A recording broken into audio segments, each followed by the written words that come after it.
জুলাই সনদ বাস্তবায়ন নিয়ে বিএনপি এবং জামাত মোটামুটি একটা কনফ্রন্টেশন এসেছিল।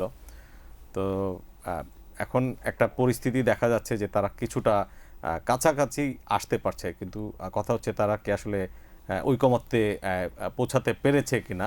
সংসদ কাভার করেছেন আমার সহকর্মী সাইফুল ইসলাম, আমরা তার কাছ থেকে শুনি।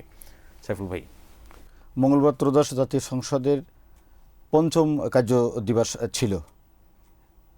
সবচেয়ে গুরুত্বপূর্ণ আলোচনার বিষয় ছিল এই অধিবেশনের এই বিষয়টিকে মানে পুরো অধিবেশনটাকে কেন্দ্র করে সংস্কার প্রস্তাব নিয়ে আজকে একটি অন্যতম বিষয় ছিল। বিশেষ করে জনগুরুত্বপূর্ণ আলোচনার মধ্যে সংবিধানের যে কার্যবিধি ৭১-এর যে আলোচনা চলছিল, বিশেষ জনগুরুত্বপূর্ণ বিষয়, সেখান থেকে যে পূর্ব নির্ধারিত ৬২ বিধির একটি আলোচনা ছিল, সেই বিধিটা হচ্ছে শফিকুর রহমান এটি প্রস্তাব এনেছিলেন দুদিন আগে। জামাতের আমির বিরোধী দলের নেতা এটি প্রস্তাব করেছিলেন। সেই প্রস্তাবের প্রেক্ষিতে স্পিকার দুদিন আগেই অর্থাৎ গত রোববার এটি ২ ঘন্টা সময় দিয়েছিলেন। সেই ২ ঘন্টার উপরে আজকে বিস্তারিত আলোচনা হয়েছে। সরকারি দল, বিরোধী দলের সংসদ সদস্যরা বিস্তারিত আলোচনা করেছেন।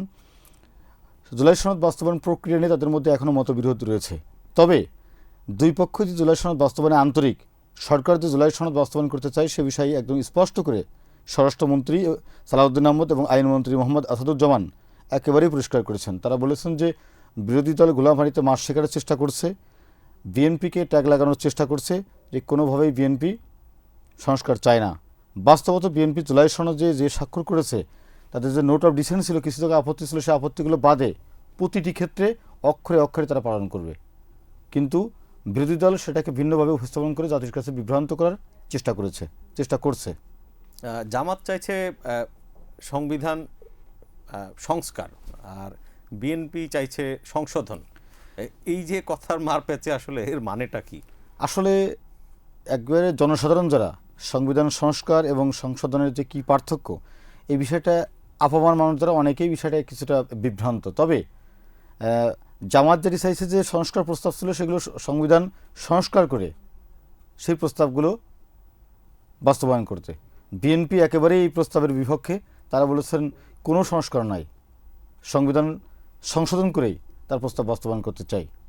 সংস্কারে কি জামাতের কাঠামোগত বিষয় আছে। জামাতের যে বিষয়টা জামাতের সংসদ সদস্যরা বলার চেষ্টা করেছেন, বিরোধী দলের সংসদ সদস্যরা যে ৭২-এর সংবিধান তারা মানতে চান না। সেই ক্ষেত্রে আইনমন্ত্রী বলেছেন যে তারা যে সংসদে কয়েকদিন আগে শপথ নিলেন, সেই শপথ কোন সংবিধানের হিসাবে তারা নিয়েছেন, সেটি কিন্তু ৭২ সালের সেই সংবিধান। আইনমন্ত্রী বলেছেন যে ৭২ সালের সংবিধান হচ্ছে আমাদের ভিত্তি, সেই ভিত্তি থেকে সরে এসে আমরা সংস্কারে যাব না, আমরা সংশোধনে যাব। অবশ্যই আমরা সংস্কার বাস্তবায়ন করব, কিন্তু সেটি সংবিধানের সংশোধনী এনে। সেক্ষেত্রে উভয় দলই একটি প্রস্তাব করেছেন যে একটি বিশেষ কমিটি গঠন। জামাতের আমির এবং বিরোধী দলের যিনি নেতা শফিকুর রহমান, তিনিও বলবার চেষ্টা করেছেন যে সমান সংখ্যক সদস্য দিয়ে একটি বিশেষ কমিটি করে দেওয়ার। একই প্রস্তাব কিন্তু স্বরাষ্ট্রমন্ত্রী সালাউদ্দিন আহমদও করেছেন। এখন প্রশ্ন হচ্ছে যে তাহলে বাধা কোথায়? আমরা এখন দেখছি যে যেটুকু যে বিতর্ক চলছে সেটি জাস্ট আলোচনার খাতিরে যে তর্ক বিতর্ক সেইটি অব্যাহত রয়েছে, কিন্তু একটি কাছাকাছি অবস্থানে তারা কিন্তু এসেছে। এটা আমরা মনে করছি যে শেষ পর্যন্ত এই কমিটি হবে এবং সেই কমিটির মাধ্যমে বিএনপি যে নোট অফ ডিসেন্ট দিয়েছিল সেইগুলো বাদে বাকি যে প্রস্তাবগুলো আছে সেই প্রস্তাবগুলো বাস্তবায়ন হবে বলে অনেকটাই আশা করা যাচ্ছে। স্বরাষ্ট্রমন্ত্রী, আইনমন্ত্রী তারা যে গণভোটের আদেশ, সেটি নিয়ে গণভোটের আদেশ নিয়ে খুব চমকপ্রদ তথ্য দিয়েছেন আজকে স্বরাষ্ট্রমন্ত্রী। বলেছেন যে রাষ্ট্রপতির কাছে উনি ব্যক্তিগতভাবে জিজ্ঞেস করেছেন যে আপনি এই আদেশটি তো পুরোপুরি বৈধ নয়, তাহলে আপনি কীভাবে এটি এই আদেশটা আপনি দিলেন, স্বাক্ষর করলেন? তখন রাষ্ট্রপতি নাকি তাকে বলেছেন যে আমি স্বাক্ষর করতে চাইনি, আমাকে স্বাক্ষর করানো হয়েছে। আবার আইনমন্ত্রী বলেছেন যে কোনোভাবেই স্বাক্ষর একবারে আইনগতভাবে বৈধ নয়। এবং অনেক চমকপ্রদ তথ্য আলোচনা করার পরেও দুই পক্ষের ভিন্ন ভিন্ন পাল্টাপাল্টি বক্তব্য দেওয়ার পরে সবারই একই কথা ছিল, তারা উভয় পক্ষই বাস্তবায়ন চাই জুলাই সনদ। এবং সেক্ষেত্রে তারা আন্তরিকতাও আজকে দেখিয়েছেন। আমরা মনে করছি এবং জাতীয় চাই দেশ একটি কার্যকর সংস্কার।